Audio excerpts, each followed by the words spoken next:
আপোনালোক সকলোকে মোৰ ইউটিউব চেনেললৈ স্বাগতম। আমি আজি এই টাইগাৰ ইন দ্য জু পয়েমটো পঢ়িম। গতিকে ইয়াত টাইগাৰ এটাৰ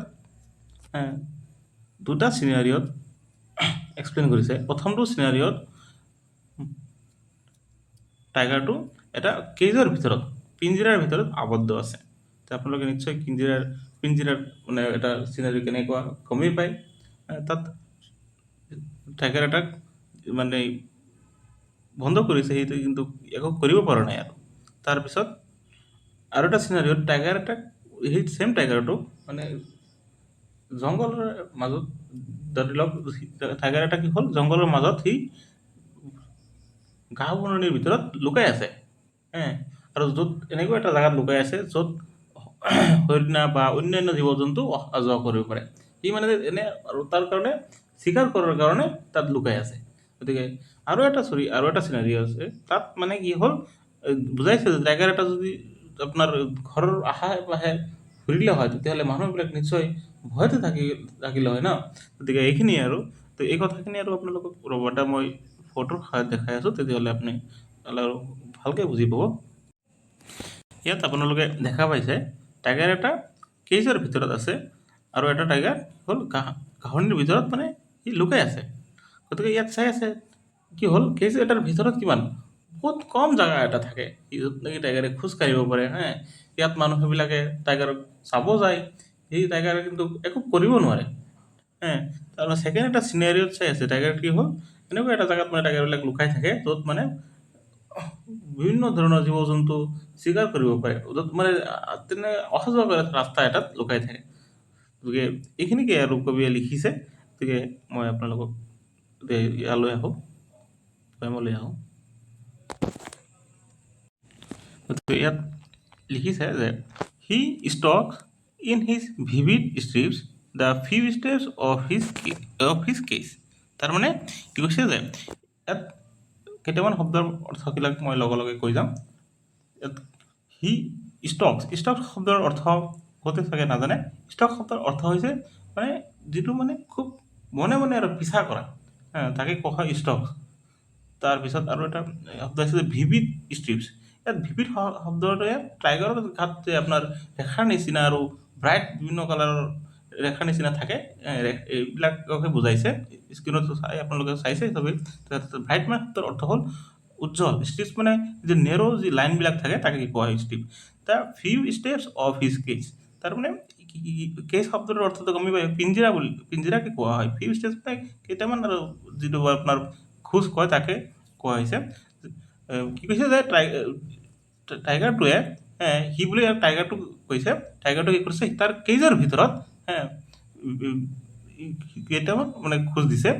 টাইগাৰটো দেখাত কেনেকুৱা, তাৰ গাত কি হ'ল বিভিন্ন মানে ৰঙৰ ষ্ট্ৰিপছ আছে, ৰেখাৰ নিচিনা আছে। One pads of velvet quiet in his quiet rage. কি কৈছে, পেডছ শব্দৰ অৰ্থ কি হ'ল, পেডছ শব্দৰ অৰ্থ হৈছে যে টাইগাৰৰ ভৰিটোক কোৱা হয় পেড, আৰু ভেলভেট শব্দ কোৱেট মানে ইয়াত টাইগাৰৰ ভৰিৰ যিটো ছফ্ট অংশ হয় তাকে কৈছে। তাৰ টাইগাৰ কি কৰিছে, তাৰ ভৰিৰ দি মানে ভৰিত দি আৰু খোজ কাঢ়িছে, তাৰ ভৰিটো কেনেকুৱা ভেলভেটৰ নিচিনা আৰু ছফ্ট আৰু হয়। ইন হিজ কোৱেট ৰেচ, তাৰমানে টাইগাৰটো কি হ'ল কেজৰ ভিতৰত যে মানে আছে, টাইগাৰটো মানে অলপ ৰেচ মানে অলপ খঙত আছে না, খঙটো কিন্তু হ'লেও কি কৰিব নোৱাৰে, যিহেতু সি তাৰ ইয়াত ভিতৰতে আবদ্ধ। এইখিনি কৈছে কবিয়ে। তাৰপিছত কি কৈছে চাওক, he should be lurking in shade'. কি কৈছে যে টাইগাৰটো ক'ত ক'ত লাগিছিলে, যে লাৰ্কিং শব্দটোৰ অৰ্থ হৈছে যে আপোনাৰ যেতিয়া চিকাৰ কৰে টাইগাৰ এটাই, তেতিয়া কি কৰে, সি ঘাঁহনিৰ ভিতৰত মানে লুকাই থাকে আৰু চিকাৰৰ কাৰণে অপেক্ষা কৰে। সেই শব্দটোৰ অৰ্থ তাকে ক'ব খুজি আছে যে he should be lurking in shade', মানে তাই মানে ঘাঁহনিটোৰ ভিতৰত এনেকুৱা অন্ধকাৰ এটা ঠাইত মানে য'ত মানে দেখা নাযায় সহজে, তেনেকুৱা ঠাইত কি কৰিব লাগিছিলে, চিকাৰ কৰাৰ কাৰণে অপেক্ষা কৰি থাকিব লাগিছিলে, লুকাই থাকিব লাগিছিলে।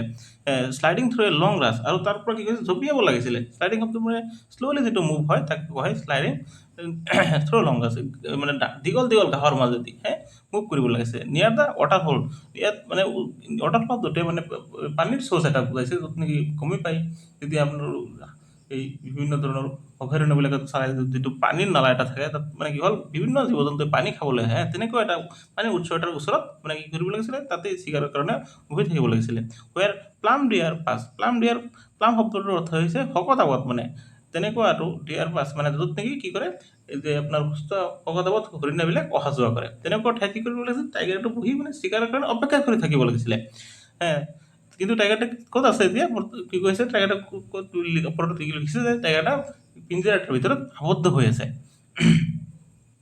তাৰপিছত লিখা চাওক he should be snarling around houses at the jungle কৈছে যে স্নাৰ্লিং শব্দটোৰ অৰ্থ হৈছে যে টাইগাৰটো মানে যে মুখেদি এটা বিকট ধৰণৰ শব্দ যিটো ওলাই গৰ্জনৰ নিচিনা তাকে কোৱা হয় স্নাৰ্লিং এৰাউণ্ড হাউচেছ মানে যিবিলাক ভৌতিস্থল আছে তেনেকুৱা জেগা এটাত সি কৰিব লাগিছিলে সি মানে এনেকুৱা চাউণ্ড এটা শব্দ এটা ওলাব লাগিছিলে এটা জংঘলৰ মানে প্ৰান্ত এটাত bringing his white fangs bearing his white fangs his claws terrorising the village কি কৈছে বেৰিং শব্দটোৰ অৰ্থ মানে খোলা মানে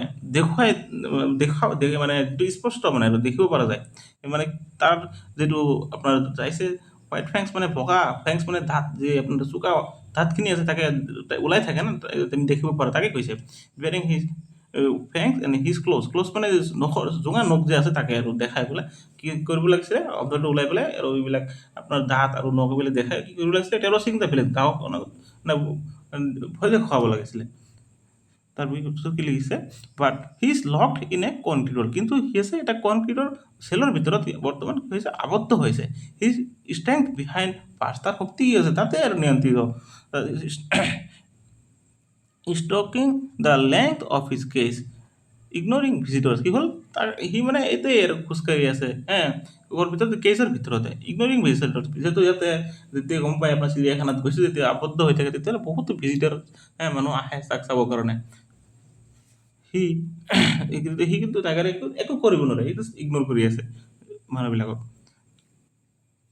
সি হিয়াৰ্ছ দ্য লাষ্ট ভইচ এট নাই কি কৈছে টাইগাৰটোৰ কথা কৈছে সি ৰাতিৰ মানে শব্দটো মানে শুনা পাইছে তাৰ পেট্ৰলিং কাৰ্ছ এই যিবিলাক মানে পেট্ৰলিং কাৰ্ছ মানে কোনবিলাক গাড়ী যিবিলাকে চোৱা চিতা কৰে আৰু বস্তুখিনি টাইগাৰ থকা কৈছে ইয়াতে টাইগাৰটোকে ধৰক বিভিন্ন চিৰিয়াখানাত বিভিন্ন জীৱ জন্তু আছে না নিশ্চয় এটা কিবা এটা গাড়ী এটা দি পেলাই চোৱা চিতা কৰি আছে গতিকে পৰ্যবেক্ষণ কৰি আছে তাকে কৈ আছে and stares with his brilliant eyes at the brilliant star কি কৈছে আৰু তাৰ যি ব্ৰিলিয়ান চকুযোৰ আছে তাক দি পেলাই এই আকাশৰ তলৰ পেলাই চাই আছে টাইগাৰটোৱে ঠিক আছে এইখিনিয়ে থেংক ইউ